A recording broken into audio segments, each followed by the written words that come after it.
Na aula de hoje, vamos falar sobre a geração de realizações de variáveis aleatórias uniformes, no R, obviamente. Nosso sumário consta de uma introdução, vamos falar de números aleatórios uniformes e números aleatórios uniformes especificamente do R, com as funções do R. E vamos fazer um comparativo com as funções que nós vamos apresentar aqui com as do R. Bom, como introdução, nós podemos falar que a geração de números aleatórios para o modelo probabilístico uniforme é uma das mais importantes ferramentas que nós utilizamos na estatística computacional, na inferência estatística que usa computação intensiva, na inferência estatística com Bootstrap, com Jackknife, etc. Por quê? Porque todos os demais modelos probabilísticos, a geração de realizações desses modelos depende da geração de números aleatórios da distribuição uniforme. Então, quando a gente fala geração de números aleatórios, nós estamos nos referindo especificamente ao modelo probabilístico uniforme. Obviamente, geração de números aleatórios é muito amplo, pode ser de qualquer outra distribuição, mas em geral se refere a esse caso particular. A partir da uniforme, então, nós podemos gerar realizações de variáveis aleatórias de qualquer outro modelo probabilístico. Em geral, é isso que se faz. Infelizmente, números não podem ser gerados, números aleatórios não podem ser gerados por máquinas. Não é? É uma constatação essa muito forte, mas não pode. Qualquer sequência produzida por uma máquina, que a gente julga ser aleatório, é, na verdade, uma sequência previsível de valores, não é aleatória genuinamente. Então, máquinas geram sequências de números que a gente chama de pseudo-aleatórios e não números aleatórios genuínos. Mas essa não aleatoriedade, essa sequência pseudo-aleatória, ela se comporta praticamente como se fosse aleatória.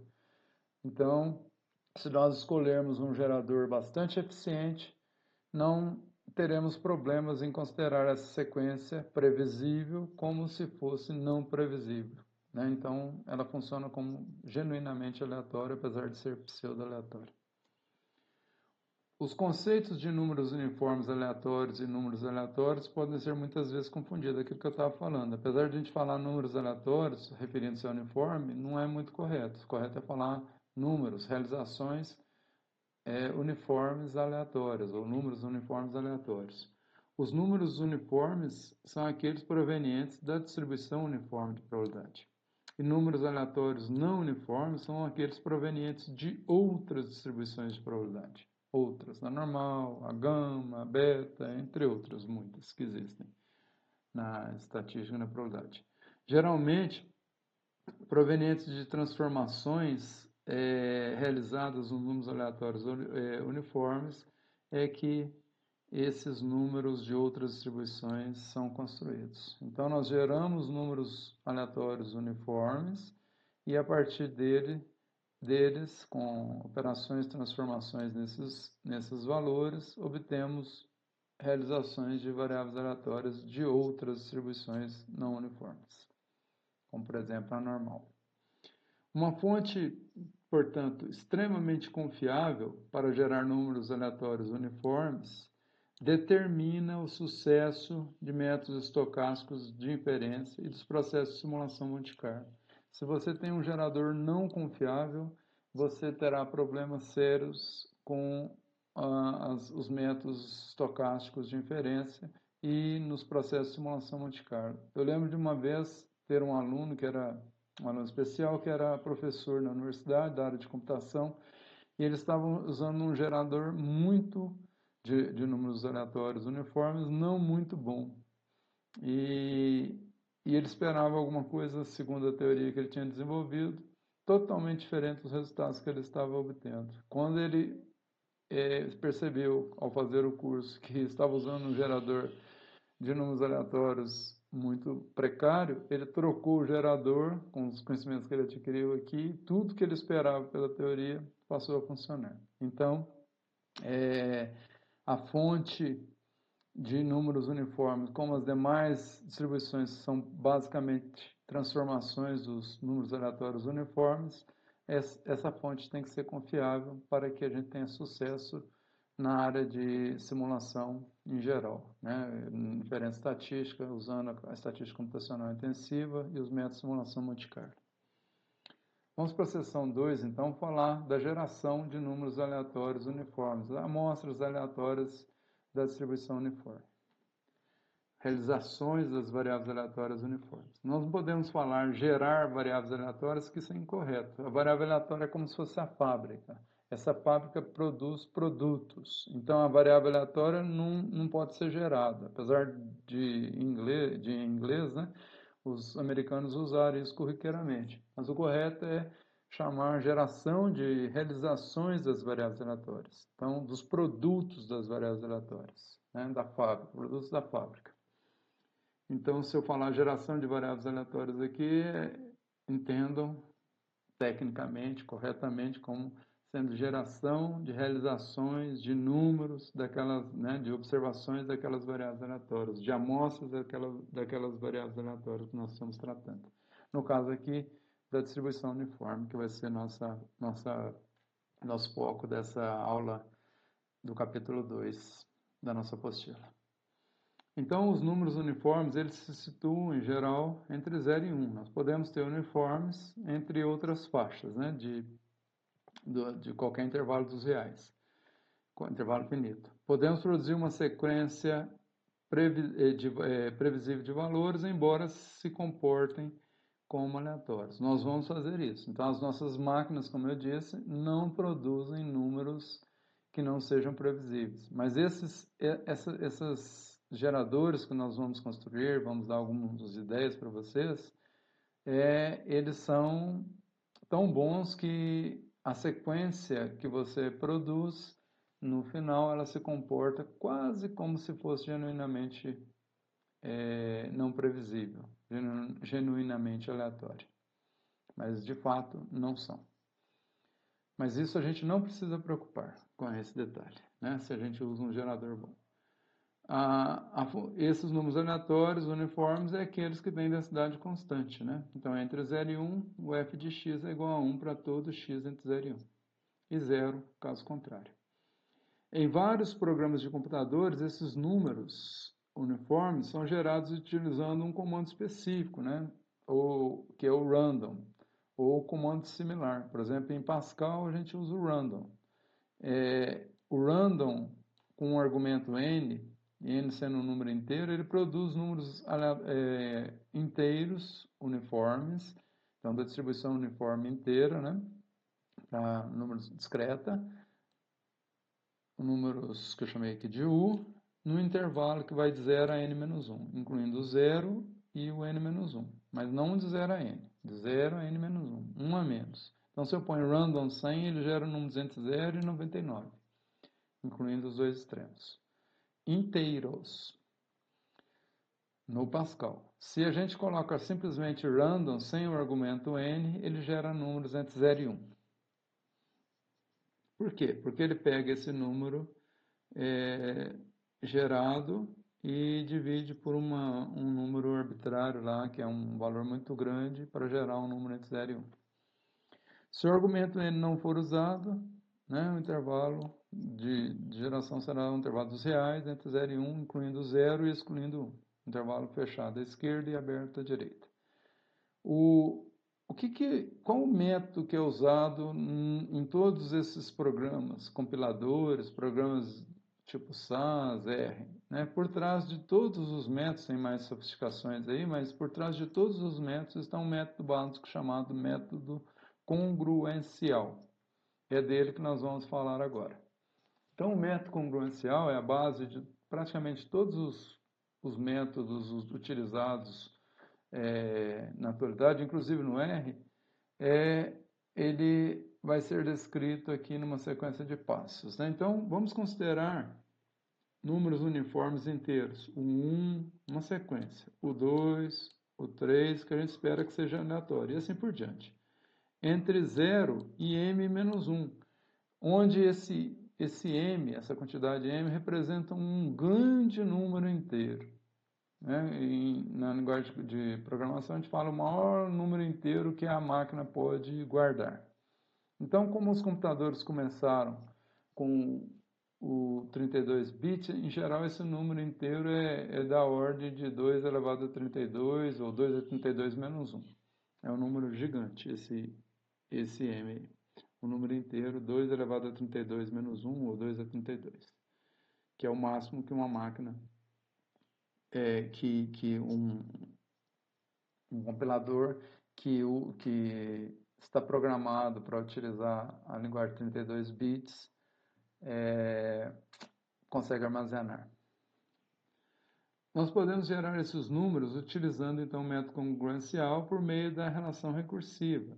Então, essa relação recursiva nos diz o seguinte: o número índice i mais 1, quer dizer, o número 2, por exemplo, que é o 1 mais 1 como índice, ele é gerado a partir do 1, multiplicando por um valor a, somando uma constante c e pegando o resto da divisão, que é esse operador mod aqui, por esse número grande m, que é inteiro. Tudo inteiro aqui. U é inteiro, A é inteiro, C é inteiro e o M inteiro. Então, são operações com inteiro. O próximo número dessa sequência, ele é obtido pelo número anterior da sequência multiplicado por A mais C e tomando-se o resto da divisão dessa operação aqui, que é a multiplicação mais soma, por M. O resto da divisão, então, A, U, I mais C, mod M. Resto da divisão por M.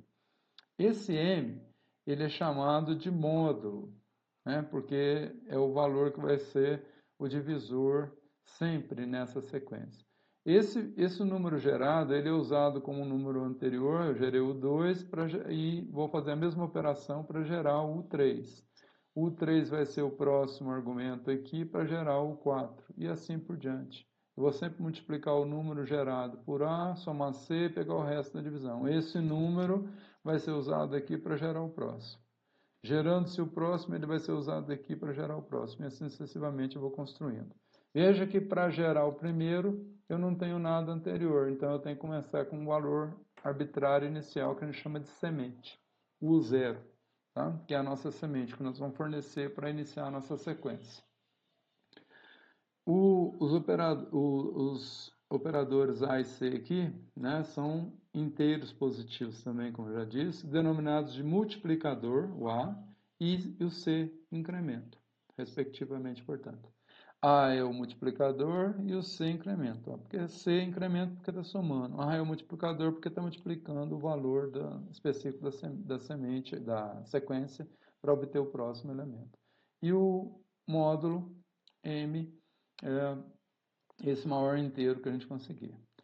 O operador mod, como eu disse, retorna o resto da divisão do argumento A, U, I mais C por N. Então, divide isso por isso, e o resto da divisão por inteiro, vai ser o novo valor da sequência. A sequência recorrente 1, que está aqui, se repete em um período que não é maior do que M, por razões óbvias. Então, se você divide números, uma série de números, pega o resto da divisão de uma série de números por 7, vamos supor que o seu M vala 7. O resto dessa divisão vai ser um número entre 0 e 6.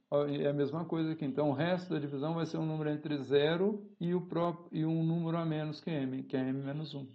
Então, a sequência ela se repete em um período que não é maior do que M, porque o número de restos possíveis aí é exatamente M menos 1. A, C e M são adequadamente escolhidos. Então, essa escolha não é uma escolha qualquer. Ela tem que ser estudada, envolve teoria dos números. Então, uma teoria pesadíssima da matemática para se obter A, C e M. Nós não podemos, vou fazer um gerador meu e vou escolher qualquer valor de A inteiro, qualquer valor de C, qualquer valor de M. Não é assim, em geral não funciona. Tem a ver com teoria dos números. O A está relacionado em geral com primo, potência de primo. Então, é uma teoria bastante pesada, para uma boa escolha para que o período, que é o número de valores diferentes dessa sequência, quando ele começa a se repetir, não seja muito pequeno em relação ao m, que é um número máximo, próximo do máximo que o computador consegue armazenar, para que a sequência fique próxima desse valor máximo aí. O valor do número uniforme, então nós vamos gerar números inteiros aqui, uma sequência de números inteiros. A partir da semente, que é o 0, eu gero o 1, usando essa fórmula.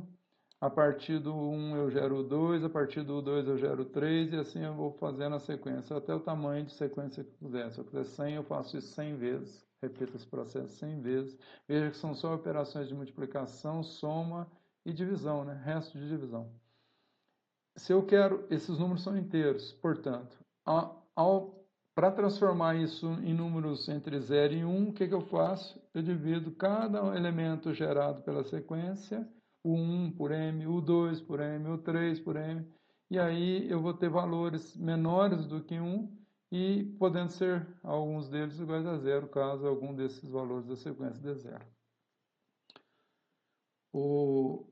Vamos dar um exemplo prático aqui para vocês observarem isso. Então, vamos escolher aqui, né, bem pequenininho, para as contas serem simples, o valor da semente, que é o 0, nessa escolha que eu fiz aqui, arbitrária, só para ilustrar mesmo. O A vai ser igual ao C, vai ser igual à semente. Então, o multiplicador, o incremento, tudo igual a 7. E o nosso M vai ser igual a 10. Então, vamos gerar a partir do 0, que é 7, o nosso próximo valor da sequência, que é o nosso primeiro valor da sequência, que é o 1. Esse valor, então, é como? A, que é 7, vezes o valor da semente, que é o 0, mais um incremento, que é 7 também, resto da divisão por 10. Então, 7 vezes 7, 49, mais 7 dá 56, né? Dá 56 essa conta.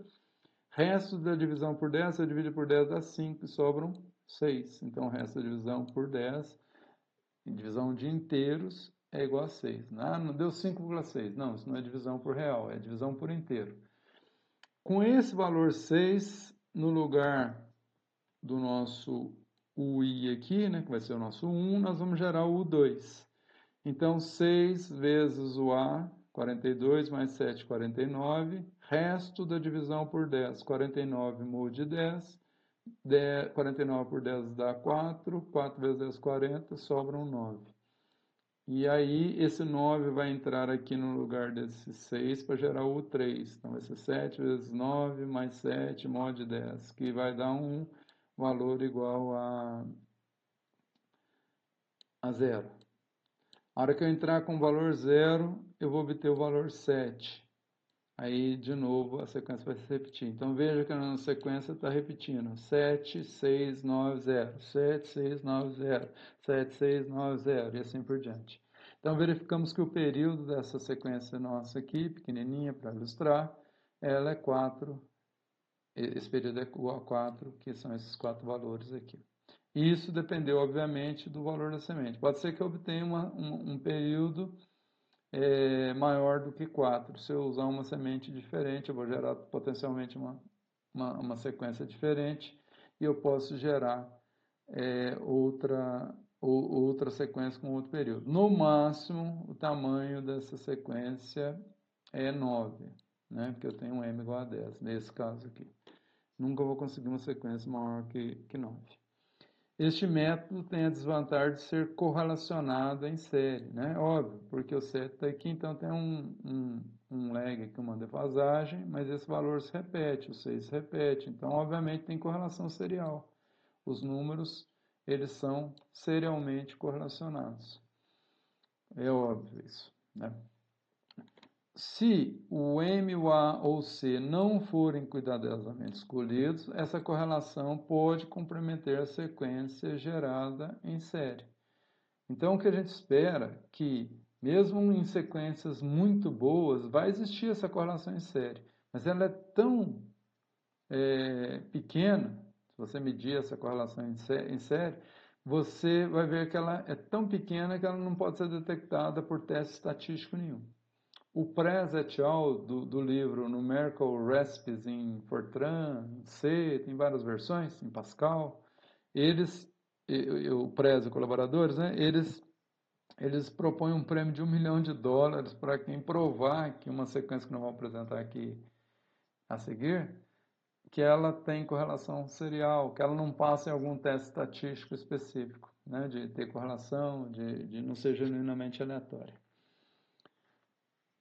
Ele desafia e fala que paga um prêmio se for provado cientificamente que esse método específico, com os geradores que ele fornece lá, que nós vamos apresentar aqui, não passe num teste como esse estatístico. Então, eles se comportam genuinamente como se não tivesse correlação serial, como se fosse genuinamente aleatório. O método tem a vantagem também de ser de ser muito rápido, ao contrário, né, dessa desvantagem aqui de ser correlacionado serialmente. Um exemplo que foi utilizado por muitos anos nos computadores IBM Mainframe eles representaram uma péssima escolha, né? Então escolheram o A como esse número aqui, 65.539, e o M igual a 2,31, que é muito próximo do 2 a 32, que é o máximo que o computador pode armazenar. Essa escolha para o A e essa escolha para o M, e o C igual a 0, geraram um método congruencial extremamente precário nos computadores da IBM. Então, a função random lá que eles tinham era péssima, de péssima qualidade. Ou seja, período curto, correlação serial muito forte, etc. Não comportava genuinamente como aleatório, né? Genuinamente entre aspas, né? Nunca vai ser genuinamente. Mas por teste estatístico nenhum seria detectável. E o método deles era. O método congruencial simplificado, que é esse aqui, o I igual a A vezes o I mod M. Não tem o mais C aqui, a diferença é essa. Então, esse mais C aqui não tem. Ou seja, o C é igual a 0. Então, esse método aqui, simplificado, que a gente não precisa especificar o C, é tão bom quanto o método congruencial cujo incremento é diferente de 0, cujo C é diferente de 0. Então, se a gente desprezar o C, considerar o C igual a 0 no método anterior, a gente tem esse método simplificado, e esse que o pessoal usa. E essa constatação aqui, por exemplo, pode ser vista em Prez et al., esse livro que eu falei para vocês, Numerical Recipes, esse aqui é em Fortran, 1992. E, claro, desde que o M, que é o multiplicador, o módulo, e o multiplicador A, né, o A que é o multiplicador, foram escolhidos cuidadosamente. Bom, o Parker Miller, em 1988, eles propuseram, num artigo lá, um gerador chamado padrão mínimo, baseado nas seguintes escolhas do A. 7 à quinta, veja que é um número primo à quinta potência, que deu 16.807, e o M foi escolhido como 2 a 31 menos 1, que dá esse número aqui, 2.747.483.647. 2 elevado a 31 menos 1 e o A 7 à quinta. Esse gerador proposto por Parker Miller, então basta especificar o A e o M, você tem um gerador. Aí para começar você fornece o 0 para obter o 1 e assim vai fazendo a conta aqui. É a mesma coisa, só não tem o mais C. Como se o mais C lá, em vez de somar 7 naquele exemplinho, somasse 0. Esse gerador de números aleatórios não é perfeito, mas passou por todos os testes do qual foi submetido impresso. E esse gerador aqui, com esses argumentos aqui, que o Prez et al. E os colaboradores desafiaram os seus leitores a provar que ele tinha algum problema estatístico de não aleatoriedade, né? Na verdade não é aleatório, mas funciona como se fosse genuinamente aleatório. Então passa em todos os testes estatísticos. E esse gerador tem sido usado como padrão para comparar e julgar outros geradores. Então esse gerador ele serve como referência, né? Como um benchmark. Um problema que surge é que devemos contornar e que nós devemos contornar é que não é possível implementar diretamente uma linguagem de máquina de alto nível essa equação 2.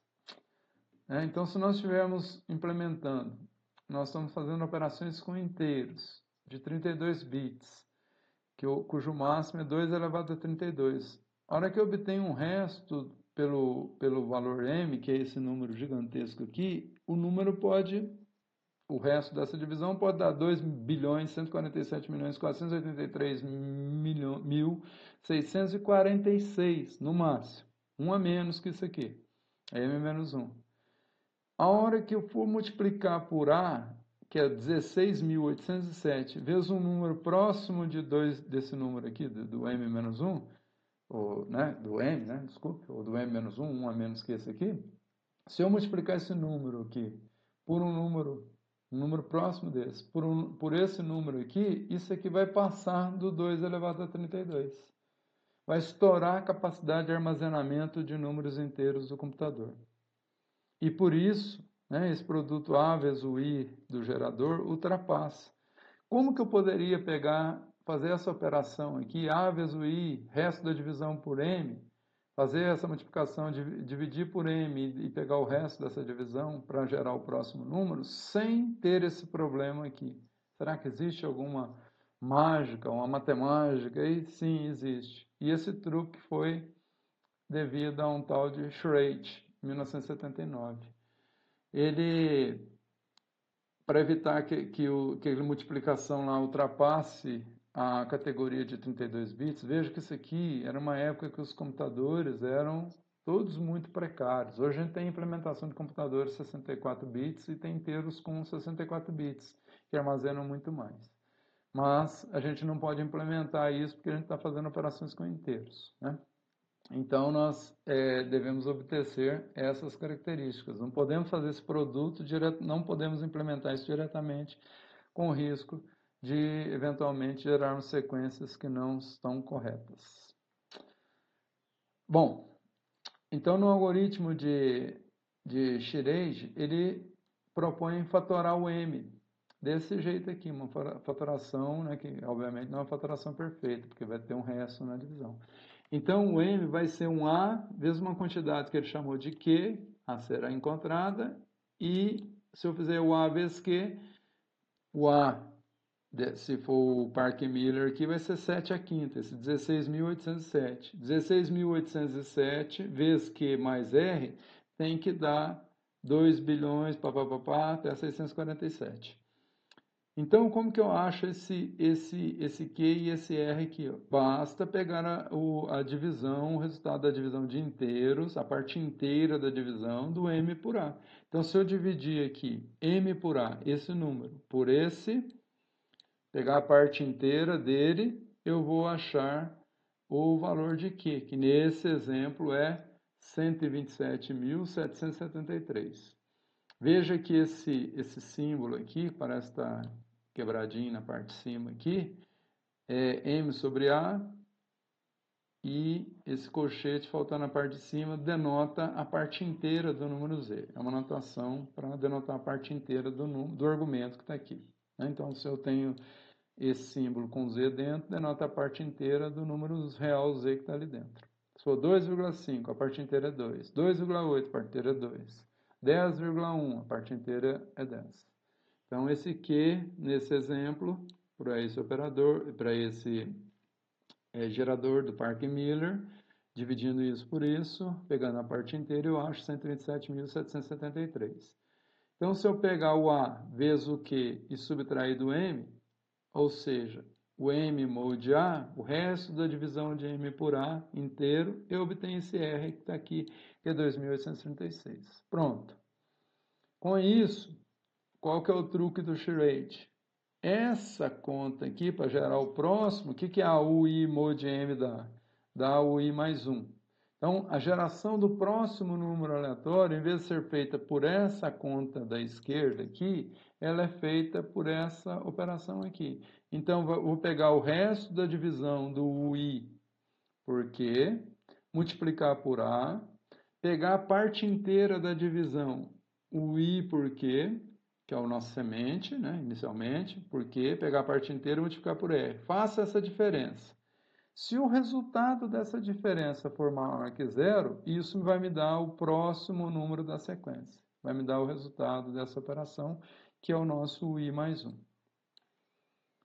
Se por um acaso isso for menor ou igual a zero, eu somo M para dar um número positivo. Então, essa conta, se ela é negativa ou zero, eu somo M e eu vou ter o próximo valor, o I mais 1 aqui. Então, eu tenho que fazer essa operação.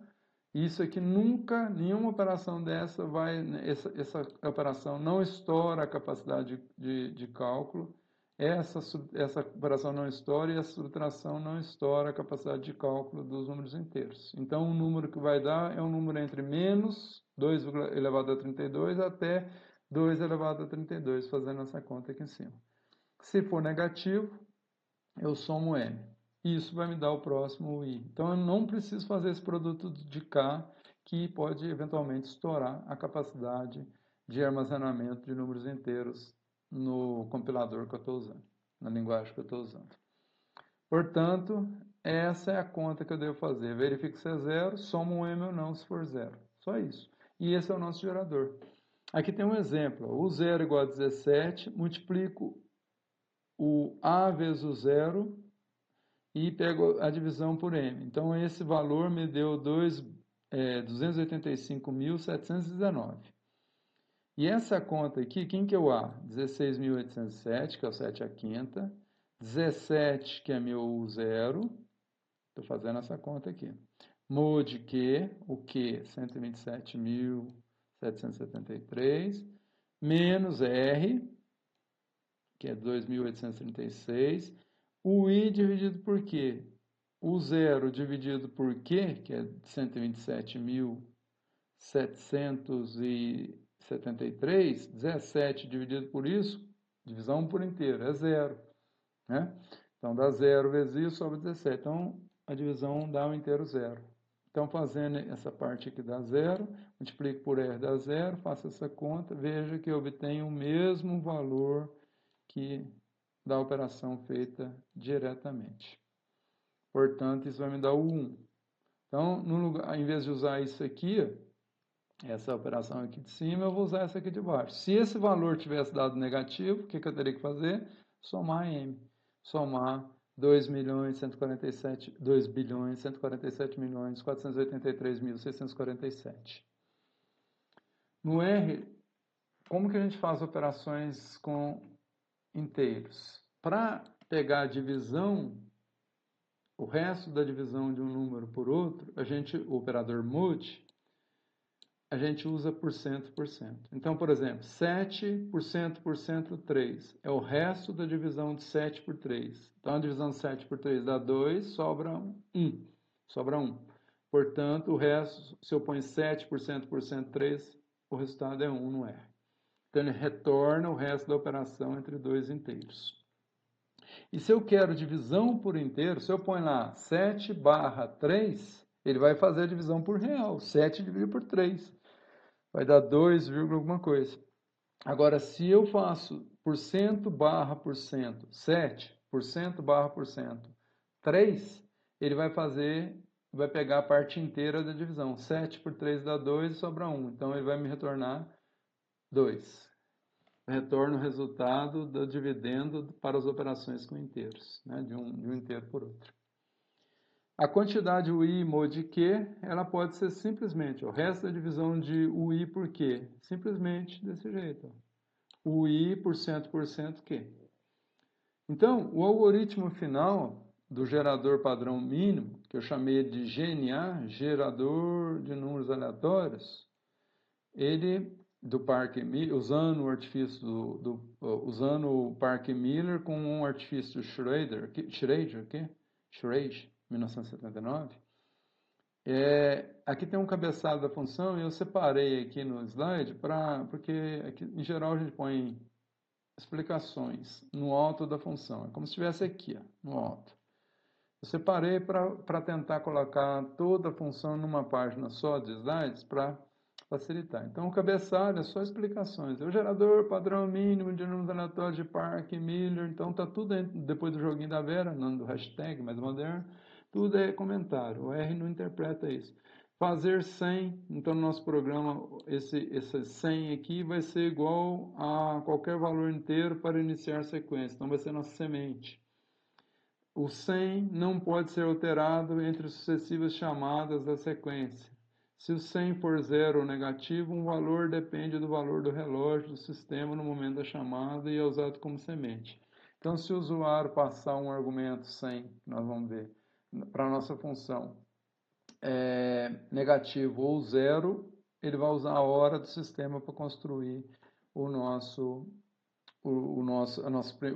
zero. Então, o 100 é o zero. Se ele já for 100, se eu fornecer 100 igual a 100, né? O número 100. O 100 igual a 100, a 101. Então, ele vai usar o zero igual a 101, ou igual a 100. E ele está usando as constantes do Parker e Miller. Tá? Do algoritmo Parker e Miller, 1988. E vamos implementar o truque de charade. Então, no lugar dessa operação aqui, nós vamos usar essa operação aqui. Se for negativo, o resultado somamos M. Então, nós vamos implementar exatamente essa fórmula aqui, para gerar o nosso UI mais 1. Né? A de cima e de baixo. Então, chamei de GNA0, esqueci de falar que tem um zero aqui, porque vai ser a nossa primeira função. Posteriormente, eu vou fazer uma melhoria nessa função, uma adaptação dessa função aqui. Então, essa função, a próxima vai chamar GNA apenas. E essa GNA0, que ela é uma menos eficiente do que a próxima que nós vamos apresentar, por causa de alguns detalhes que eu vou comentar daqui a pouquinho.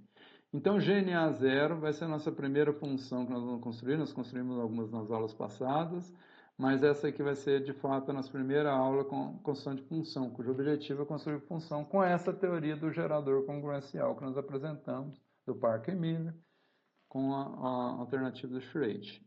Essa função ela recebe dois argumentos, né? Dois que a gente chama parâmetros na linguagem de programação. Vou chamar aqui no R sempre de argumentos. Então, o argumento N, que é o tamanho da amostra que eu quero para os números aleatórios. Qual que é o tamanho da minha amostra? Eu vou gerar 100 números uniformes.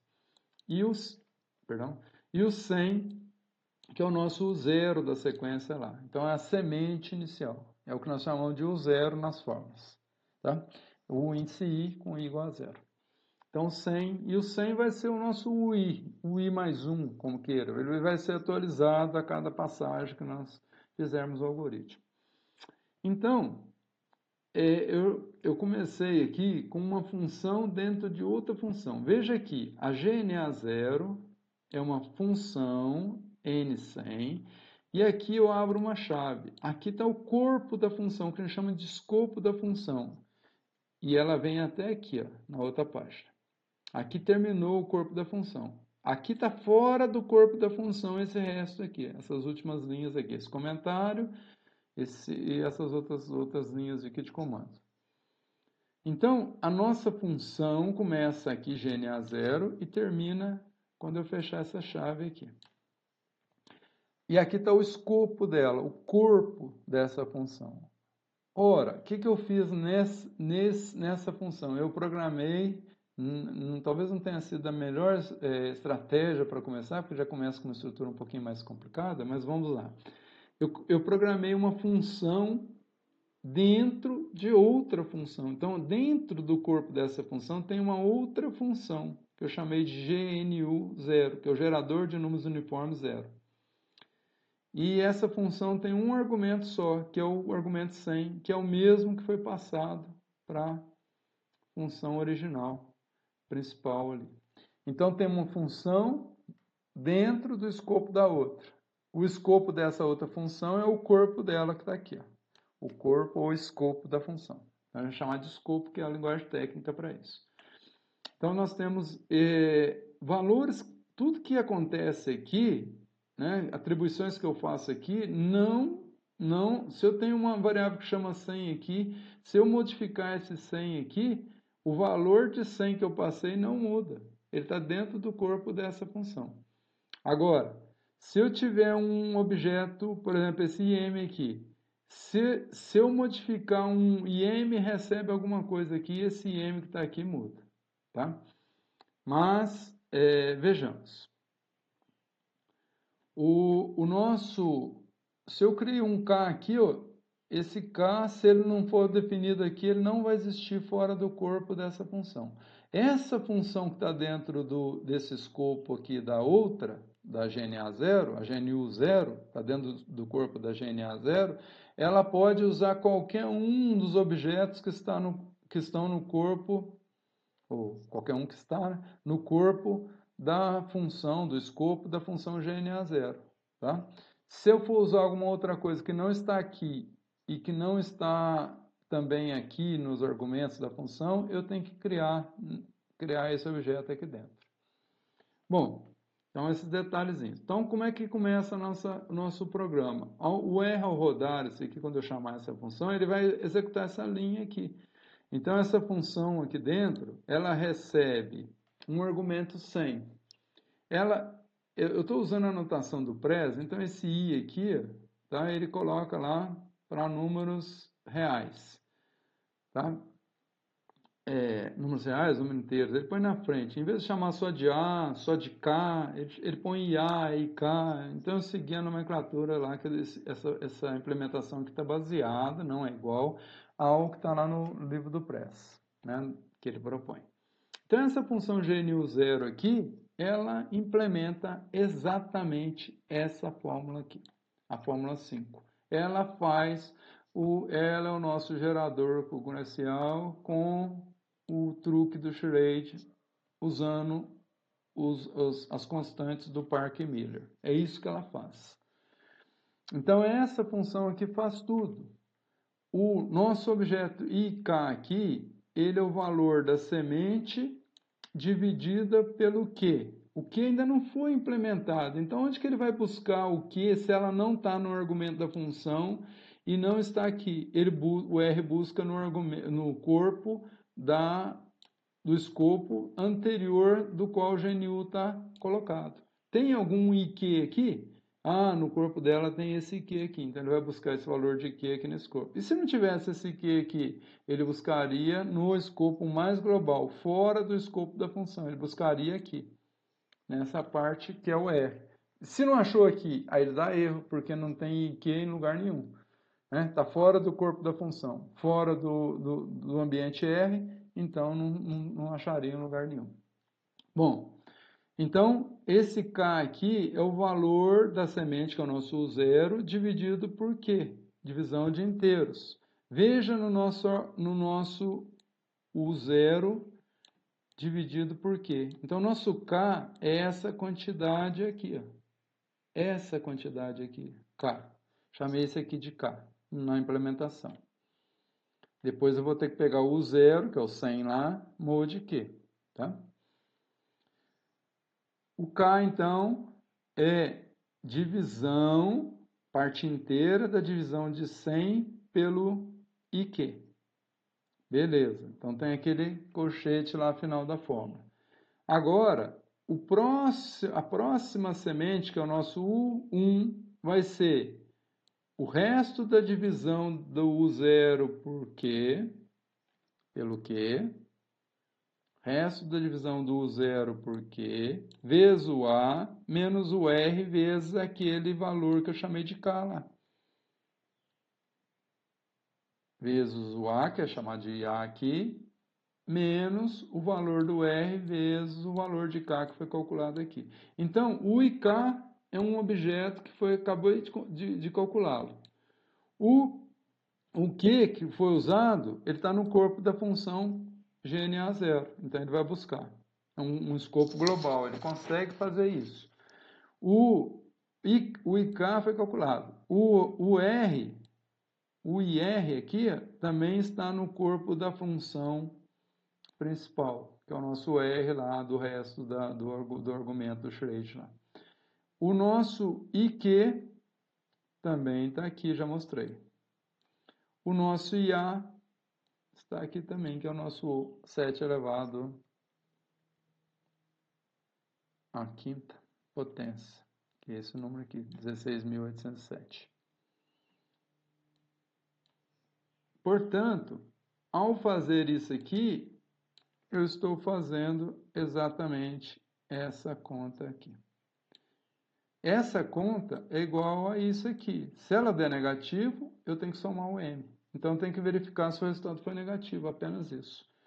Bom, esse aqui agora, ao fazer essa operação, eu estou com o i mais 1. No caso aqui, o 1. Se o valor desse 1 é menor que 0, eu pego ele e somo com o m. O que eu chamei no programa de IM, que é o 2.147.483.647. Se ele não é negativo, o if não vai ser executado. Se a condição for satisfeita, eu faço. Se não, o 100 continua como ele estava. Fica a primeira parte da fórmula. Fica essa primeira parte aqui. Caso contrário, ele vai executar essa segunda parte. Vai somar o m. Está lá, que nós chamamos no programa de IM. Ora, o que que ele... Aí ele vai calcular o 100 dividido, que eu falei aqui para trás, ó, se eu quero gerar um número em 0 e 1, eu divido por m. Foi exatamente isso que foi feito aqui. Eu quero gerar um número que eu chamei de RAM 0 aqui. Esse RAM 0 é o valor do U atual vezes esse AM. Quem que é AM? 1 sobre M.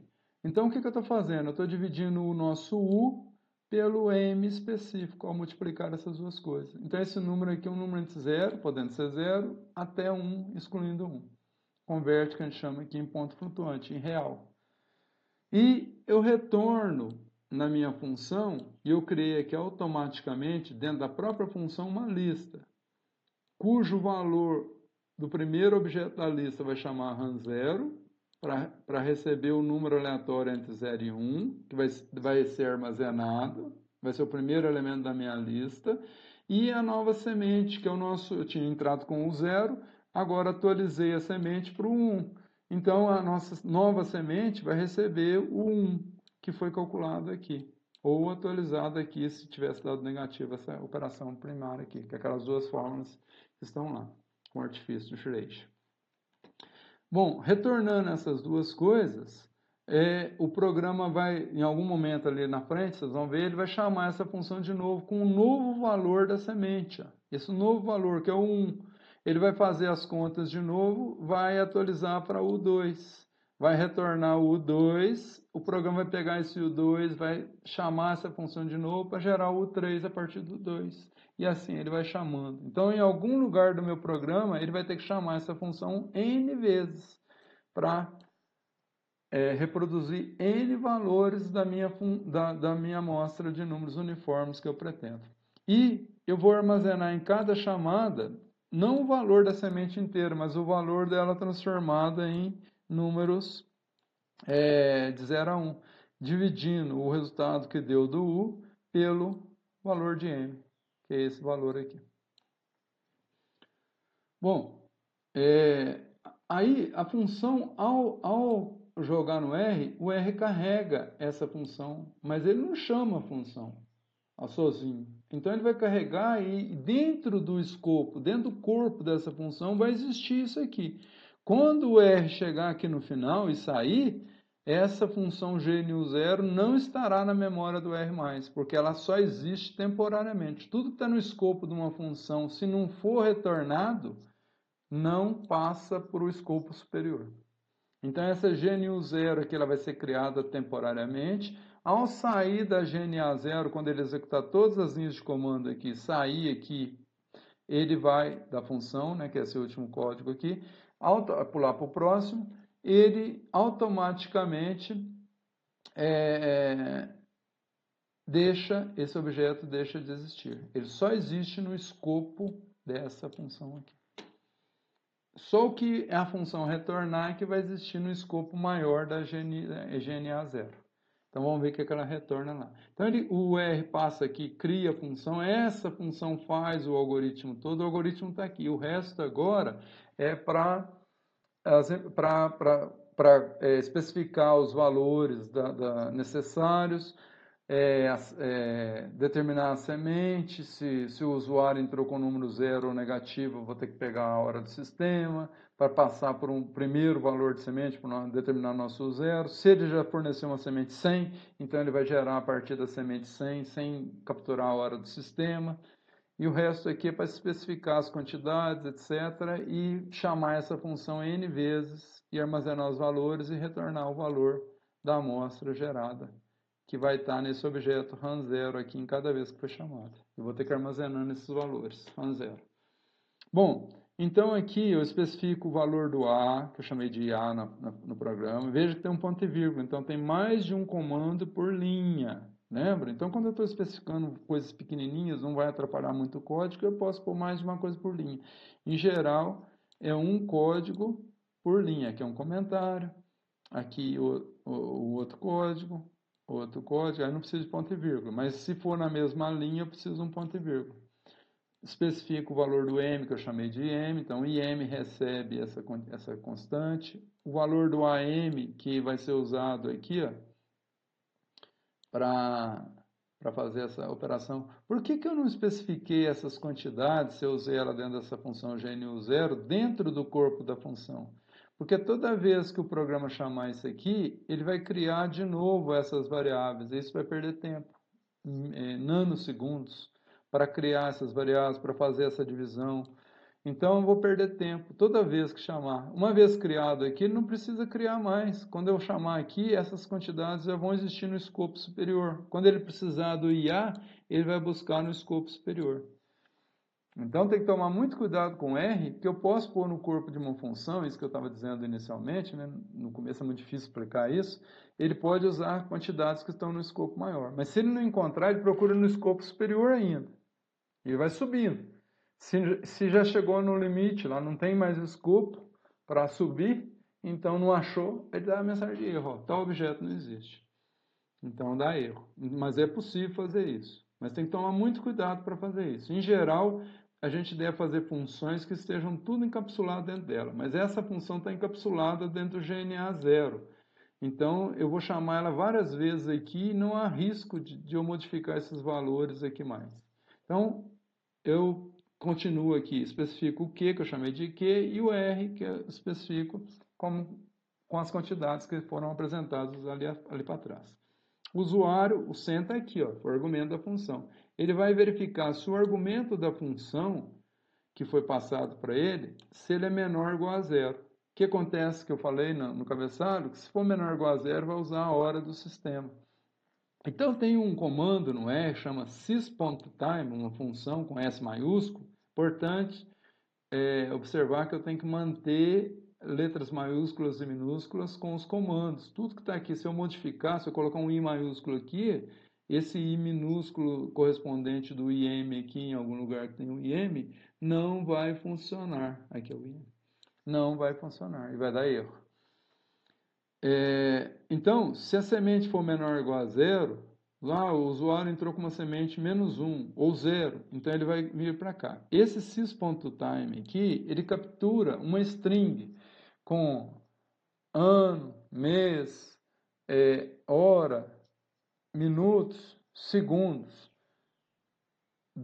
a partir de janeiro. Então, a partir da 0 hora do dia. Então, tantas horas, 14 horas, 8 minutos e não sei o que mais. Então, esse sys.time aqui captura isso, numa string. Um string é um texto, então ele transforma isso num texto. E para esse valor, que é um texto com ano, hora, minuto, segundo, eu vou capturar cada uma das subtextos, né, substrings. Então, eu vou capturar, separar o ano, separar a hora, os minutos, segundos, etc. Então, esse comando aqui, ó, Aí ele vem com dois vetorzinhos de argumento, sys.time, no comando substring. Então, o substring tem três argumentos. O sys.time que retorna essa string. Aí ele vai pegar o segundo argumento, que é um vetor, e o terceiro argumento, são dois vetores do mesmo tamanho. Na posição de 1 a 4, ele vai transformar numa substring. Na posição de 6 a 7, numa segunda substring. De 9 a 10 numa terceira, de 12 a 13 numa quarta, de 15 a 16 numa quinta e de 18 a 19 numa sexta substring. Então, ele vai quebrar a string que está inteira em ano, mês, hora, minuto, segundo, não me lembro tudo que tem. E aí ele vai quebrar isso aí. E como cada um desses são valores numéricos, o ano, 2020, mas ele está entre aspas, vocês vão ver, eu vou mostrar isso com detalhe para vocês vão ver que está entre aspas, então é numérico, é texto. Então, com esse comando agora, asNumeric, ele transforma cada pedacinho desse, o ano, o mês, a hora, o minuto, o segundo, em números reais. Então, eu transformo como numérico isso aí. E eu guardei isso num vetor T. Então, na posição T1 tem um ano e na T6 tem uns segundos. E os intermediários. Aí eu pego os segundos, os minutos multiplico por segundos e as horas multiplico por 3.600 para obter o valor de horas em segundo. Horas da meia-noite até, da 0 hora até agora. Até o momento que eu capturar. Então, eu vou transformar tudo em segundo. Ao somar isso aqui, essa semente vai ficar com o número de segundos transcorridos da 0 hora até o momento atual. E esse valor vai ser meu... Ainda não, né? Mas seria o meu zero. Só que eu fiz um passo do meu algoritmo. Eu implementei o algoritmo com o truque de Schrade, do Parker Miller aqui, ó. Eu fiz uma passagem a mais. Se for negativo, soma o M. Então, eu fiz esse cálculo aqui a mais e atualizei o semente. Então, o semente que foi capturado, eu usei mais uma passagem, que foi capturada aqui, eu usei mais uma passagem aqui para retirar o que a gente chama de efeito inicial. Se eu chamar o algoritmo duas vezes, vai estar com as sementes muito próximas. Então, eu faço um passo, ele gera um número totalmente diferente, que vai ser meu zero, minha semente. Então, isso, se o usuário entrar com valor negativo ou zero, ele pega como semente os segundos transcorridos da 0 hora até agora, mas com um passo ainda do algoritmo para tirar um efeito inicial, tá? Bom, e agora o programa carrega isso aqui, verifica se o valor é menor ou igual a zero. Se for menor ou igual a zero para o semente, ele faz essa conta e fica com esse valor. Caso ele seja maior que zero, ele vai usar o valor que o usuário passou. Tem que ser inteiro. Bom, e agora começa o programa propriamente dito. Então, ele vai criar uma amostra, que eu chamei, essa amostra é um objeto que é uma lista, tem dois argumentos, o RAM0, deu o mesmo nome que está lá dentro, não tem problema, porque esse objeto aqui existe só no contexto daqui dentro, ele está sendo criado aqui, então não tem problema, e vai ser passado. Então, não há como confundir com esse que está aqui. Um RAM0, inicia ele com 0, e uma semente, que é a semente que o usuário passou, se ela for maior que 0, ou que o sistema calculou aqui, se ele for menor ou igual a 0, ele vai passar por aqui e o valor de 100 vai estar com esse valor aqui. Então, criei uma lista, um objeto 100 e outro RAM0. RAM0, tem um valor, podia ser qualquer coisa que eu não vou usar ele inicialmente. E, quando eu inicio um vetor com esse comando null, chamei o vetor de U aqui, vai ser minha amostra de números uniformes. Esse null aqui inicia o vetor com nenhum resultado, um vetor vazio. Mas ele inicia o objeto, ele cria um objeto, mas vazio. Tá? Bom, e agora eu usei um for. Para ir variando de 1 até n, faz o seguinte. Chama a função GNU0 com o valor da nossa semente, o amostra semente, como argumento, que ele precisa da semente, nosso U0. O que o GNU0 vai fazer? Vai calcular alguma coisa aqui, vai soltar o 1 na escala 0, 1 e o 1 original. Aí, esse valor vai ser armazenado no RAM 0 e o valor da semente vai ser armazenado no amostra cifrão semente. Então, a nova amostra, eu passei o valor da semente inicial, o 0 aqui, ele calculou alguma coisa e só atualiza no final. Então, o que eu passei é o que estava no 0. Ele recebeu o semente do 1. Agora, ele vai fazer o seguinte, vai pegar o nosso U e vai receber o resultado do U concatenado com o valor do RAM 0 que foi calculado lá, o valor do 1 dividido por M. Com isso, eu tenho o meu primeiro número aleatório. Então, meu U0, que estava de tamanho 0, com esse nu que eu criei aqui, recebeu no meu primeiro valor, tipo assim, 0,87, ele está com 0,87. Aí, o segundo valor da amostra que ele recebeu aqui, ó, vai gerar no for, o I agora é 2. Aí, o amostra novo que vai ser calculado, vai chamar o GNU 0 com o valor do amostra, que é o 1. Então, ele vai entrar com 1 aqui e vai sair com o 2. E o 2 na escala 0,1. Vai armazenar o 2 na escala 0,1 e vai usar o valor do 2 para gerar o 3. E vai armazenar o 3 na escala de 0 a 1. E no final, depois que ele completar esse loop, esse U aqui vai estar de tamanho N. E ele vai retornar esse U e vai fechar a função. Essa é a lógica. Então, no final de cada função, eu tenho um return, aqui uma lista, nessa função de dentro, e na função principal ele retorna o vetor U, que vai crescendo à medida que o I varia nesse loop aqui. E quem faz o trabalho do processo iterativo é o GNU 0. Ele chama o GNU 0 com o valor de semente, ele retorna outro valor de semente, que é o I mais 1. Aí com o I mais 1 aqui, ele retorna com o novo I mais 1. Ele vira o I para gerar o novo I mais 1. E assim ele vai armazenando os valores na escala de 0, 1. E fecha a função com esse return. Então aqui um exemplo. Quando eu entrar no R e carregar agora esse aqui, ó, o R carrega tudo isso até aqui e não faz nada, porque a função não foi chamada. E ele carrega todos os conteúdos lá do mesmo jeito. A hora que ela for chamada, acionada, ele aciona esse mecanismo que eu expliquei para vocês. Então, vamos gerar uma amostra tamanho 5, só para vocês verem. Aí eu vou chamar, atribuir x, objeto x, vai receber o resultado da GNA 0 com semente igual a 0. O que ele faz aqui? Ele vai usar 100 igual a 0, vai gerar 5 números. Então, a hora que ele chegar aqui, ele vai verificar que a semente é menor ou igual a 0. Ele vai capturar a hora do sistema. Ele vai entrar aqui nesse if. E quando ele sair com 100 aqui, ele capturou a hora de semente e atualizou um passo.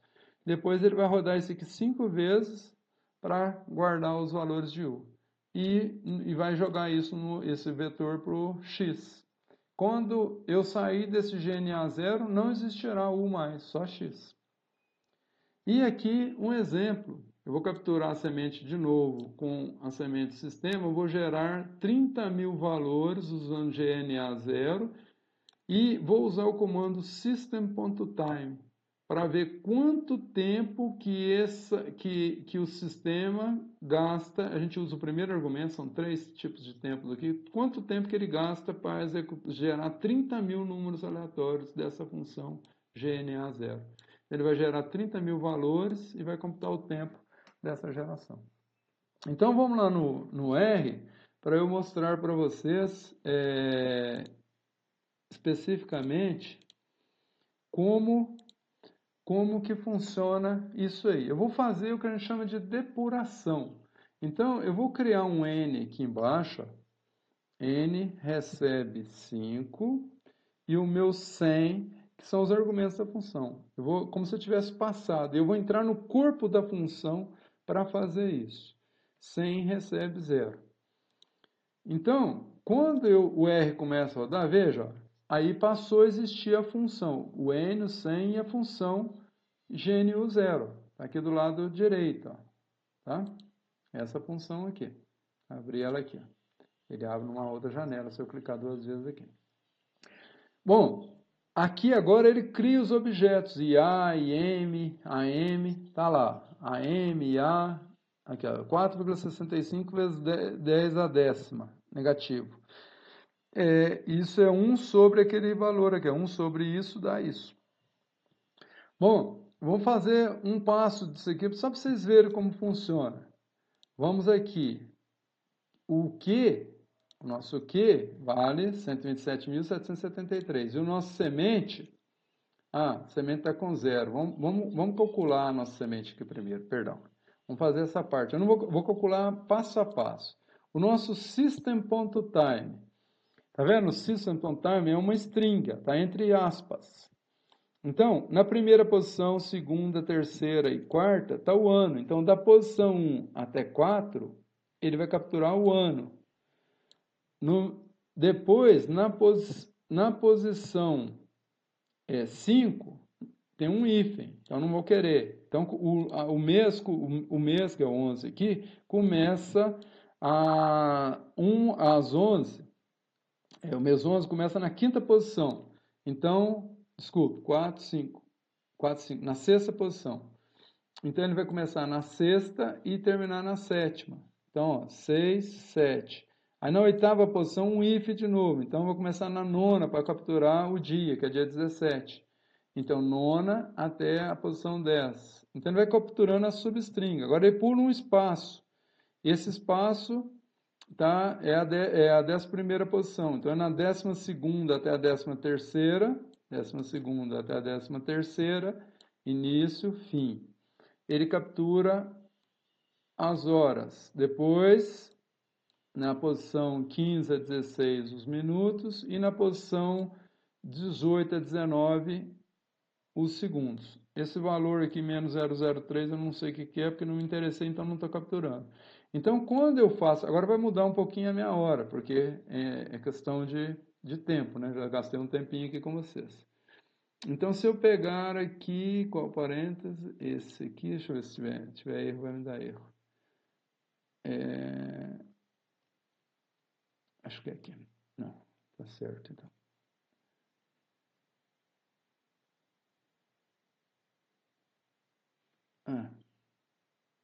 System.time.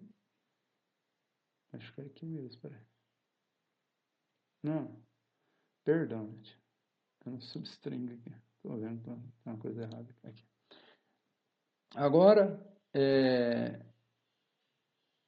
no substring, ele captura, né, o substring, o system.time dá só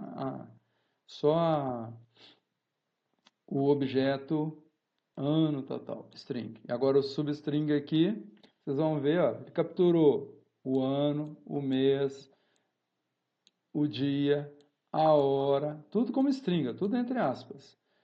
As horas, os minutos e os segundos. Bom, agora quem está na posição 6?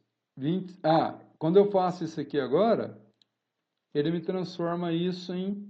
Veja que os valores são diferentes, que está mudando o tempo. Né? Em vez de 25 segundos, são 46 segundos agora. Ele vai jogar isso no objeto T. Eu vou capturar, o que eu vou usar são esses 3 últimos valores. A hora, o minuto e o segundo. Podia usar o ano, se eu quisesse. Eu vou transformar tudo isso aqui em segundos, transcorridos da meia-noite para cá. Então, eu somo 46 segundos, mais 47 vezes 60, 47 minutos vezes 60 dá em segundo, e 15 horas vezes 3.600 segundos. É isso que está fazendo aqui. Ó. Pego o T na posição 6, né? Quando eu faço isso, eu pego o T na posição 6, pego o T5 e multiplico por 60, e pego o T4 vezes 3.600, que são as horas, e somo esses 3 valores. Então, a semente que eu vou usar é 56.905. Eu faço um passo daquele algoritmo, não deu negativo, ele não vai usar esse if. Então, meu semente agora está com esse valor aqui. Então, esse valor aqui é o meu U0. Quando eu fizer essa conta aqui, a divisão desse número pelo Q eu obtenho a parte inteira, 7.488. Veja que é diferente de eu dividir o 100 por IQ. Pelo quê? Pelo IQ. Olha lá, 7.488,062. Então, a divisão por inteiro, por cento barra por cento, me dá só a parte inteira, 7.488. Esse é o valor do zero sobre Q, que está aqui. Agora eu faço o algoritmo Charade. Esse aqui é o resto da divisão. Ó, o resto da divisão, 7.865. Veja que se eu pegar o 100, dividir, multiplicar, 100 não,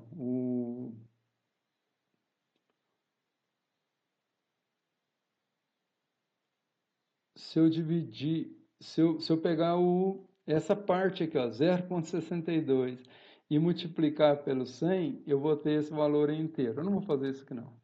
Mas isso aqui é exatamente o resto da divisão, né? Então, esse aqui é o resto da divisão, que é 7.865 aqui.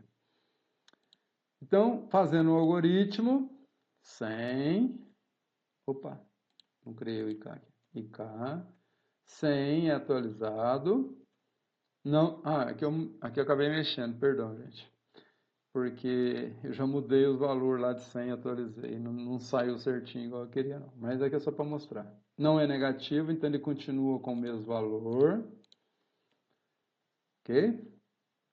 E isso aqui nunca vai dar problema. Transformo, quando eu multiplico esse AM, esse AM pelo 100, faço a conta aqui, eu jogo no RAM zero, é o nosso primeiro número aleatório a ser gerado. Então, minha lista aqui, ó, que ele vai criar, é uma lista com um número aleatório na escala de 0 a 1, que é o RAM zero, e a semente atual que foi atualizada aqui. A próxima vez que eu chamar, eu vou passar esse número que está marcado aqui, ó, 110.951.087 como argumento, ele vai atualizar tudo isso, vai gerar um novo número aleatório e uma nova semente. Aí eu vou chamar de novo com esse novo argumento para gerar o próximo. E eu tenho que armazenar esses valores aqui. Então, carreguei isso, se a minha semente for, ele vai capturar a semente dependendo da hora, que agora vai ser um outro valor, porque mudou a hora. A minha amostra, igual eu falei, dois valores, o valor zero e o valor inicial da minha semente. O meu vetor U, ele foi criado, mas está com null, não tem nada. E aqui, ele vai fazer 5 vezes, se o meu N for 5. Então, ele gera uma amostra. Veja que a amostra original estava com zero e esse valor aqui. Esse valor é que foi passado. Ó. A amostra cifrão 100. Gerou um novo valor. Vamos ver quanto que ele deu? O novo valor, ó, em vez de 110.000, é 73.001. E o meu RAM zero é esse. Ele armazena esse valor aqui. Então, o meu U está agora com esse valor. Ele concatena o U, que era null, com o RAM zero. Agora está com esse valor. Ele chama agora a minha GNU zero, que é o algoritmo, que é a essência do algoritmo, com esse argumento aqui para gerar o próximo. Então, minha amostra agora vai ficar atualizada com os dois novos valores. Ele vai armazenar esse aqui no vetor e vai passar esse na próxima giro do loop. Então, meu U agora fica com dois valores, o 0,34 e o novo valor que foi gerado. Aí ele faz isso de novo, tantas vezes quanto for necessário, e depois retorna isso. Então, vou limpar todos os objetos aqui para vocês verem. Criei a função, veja, não existe outro objeto, ó. Só tem o objeto função. Quem que é U? Não existe. Porque estava existindo porque eu estava rodando aqui dentro, para mostrar para vocês. Agora sim, ó, n igual a 5. Aí ele vai chamar o GNA 0, vai me chamar a minha função com quais argumentos? N0, para pegar a hora do sistema. Então, gerou esses números. 0,93, 0,95. Vou rodar de novo. Como a hora do sistema já mudou, a sequência de números aleatórios já é outra. Olha lá, totalmente diferente. Agora, como já mudou de novo, outra sequência de números aleatórios. Agora, se eu fixar a minha semente aqui, vou rodar de novo. dá o mesmo valor, exatamente os mesmos valores. Então, se eu fixar uma semente, toda vez que eu fixar uma semente diferente positiva, ele me dá a mesma sequência, não muda a sequência. Então, se eu quero que mude a sequência, eu ponho um número negativo, um inteiro negativo ou zero. Aí cada vez que eu gerar, é uma sequência diferente. Então, com o segundo argumento aqui da minha função, negativo ou zero. O que eu posso fazer numa função é especificar o que a gente chama de default. Já vou adiantar isso para vocês. Então, se eu criar vou limpar os meus objetos aqui. Se eu criar minha função GNA0 com default, ela tem default. Então, se eu não passar nada, ele automaticamente, se eu passar o N, ele automaticamente, o segundo argumento não passar nada, ele vai pegar o horário do sistema, porque o default é 0 e 0 entra no sistema para pegar a hora. Então, cada hora que eu chamar a função, me gera valores diferentes, ó, sequências diferentes. Ok? E agora aqui, o system.time, ele vai gerar 30.000 vezes. Então, está rodando, gastou 1,89 segundos para gerar. E ele tem uma variação no clock, então nem sempre dá o mesmo valor. 1,89, perfeito. 1,97, um pouquinho diferente agora, gastou um pouquinho mais de tempo. Então, depende se esquentou mais o processador, se ele gerou mais rápido. 1,86, um pouquinho menos. Então, esse é o nosso gerador de números aleatórios. Se eu colocar aqui 500, ele vai gerar 500 valores. Se eu peço um histograma do X, histograma, né? Sempre sei programar, mas sempre esqueço os comandos do R. Aqui está um histograma da distribuição uniforme. Então, eu vou colocar um número maior aqui, 10.000 aqui. Não vou imprimir, não.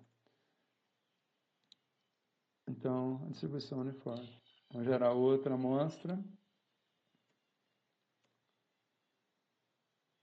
Daí a distribuição uniforme. Tá? Beleza.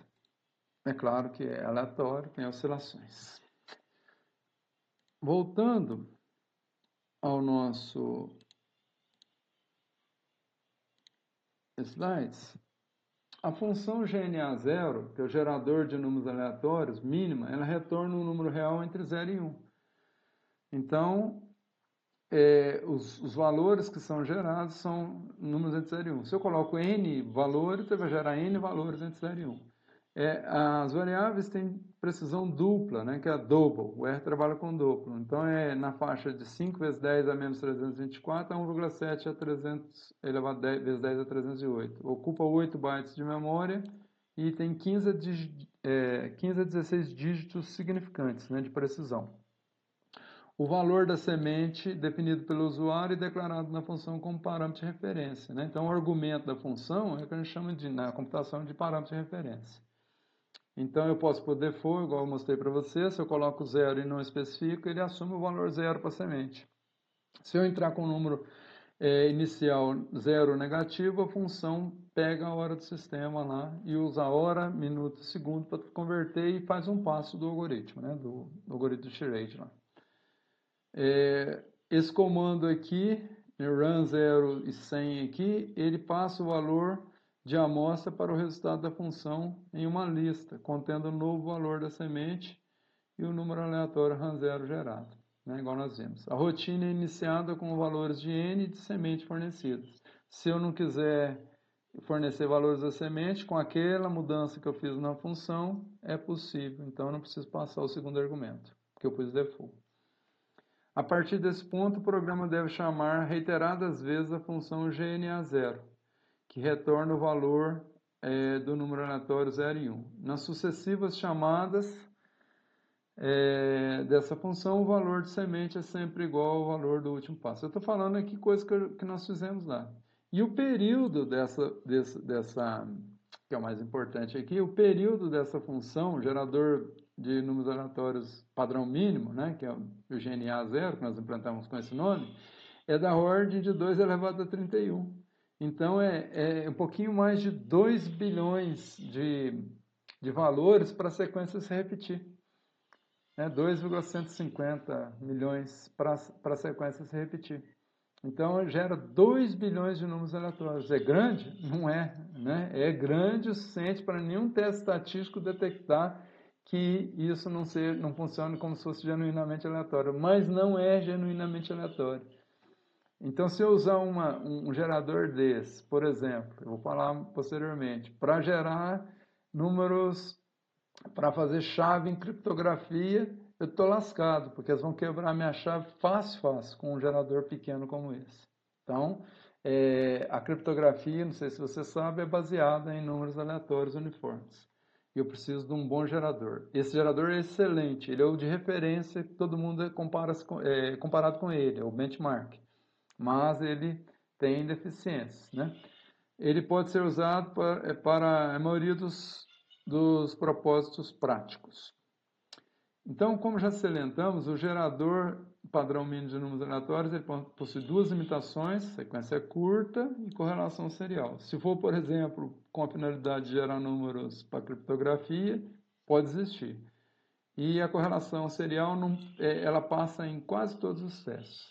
O R, no entanto, ele possui um gerador próprio de números uniformes. Não é esse, mas a base é essa. E um dos melhores e mais interessantes geradores de números aleatórios é o Mersenne Twister. Então o R, ele usa o RUnif, tá? A função RUnif. O Mersenne Twister, MT, ele foi proposto pelo Makoto Matsumoto e Takuji Nishimura. Perdão aí se eu falei o nome deles errado. Em 1996 e 1997, que eles um ano eles propuseram, no outro ano melhoraram. E é a base da maioria dos algoritmos usados até hoje. Esse algoritmo, eu vou falar mais dele, um pouquinho, né? Ele possui muitos méritos, né? Ele foi desenvolvido primeiro para eliminar as falhas de qualquer gerador existente, que já existia naquela época lá. Possui a vantagem de apresentar o maior período e maior ordem de equidistribuição do que qualquer outro método implementado. Ele fornece um período, olha aqui, gente, 2 elevado a 19.937, menos 1. Não precisa tirar esse 1 daqui, não. Ou 4,31, que é aproximadamente isso aqui, 4,31 vezes 10 a 6.001. Um número na ordem de 10 elevado a 6.001, não sei o que é isso. Então, o período vai se repetir depois de aproximadamente 10 elevado a 6.001 valores. Então, isso é quase aleatório. O que significa essa equidistribuição 623 dimensional dele? É que ele usa dos 623 geradores congruenciais como esse mínimo que a gente apresentou. Inclusive esse padrão mínimo aí é um deles. Então, ele tem 623 geradores padrões mínimos como base.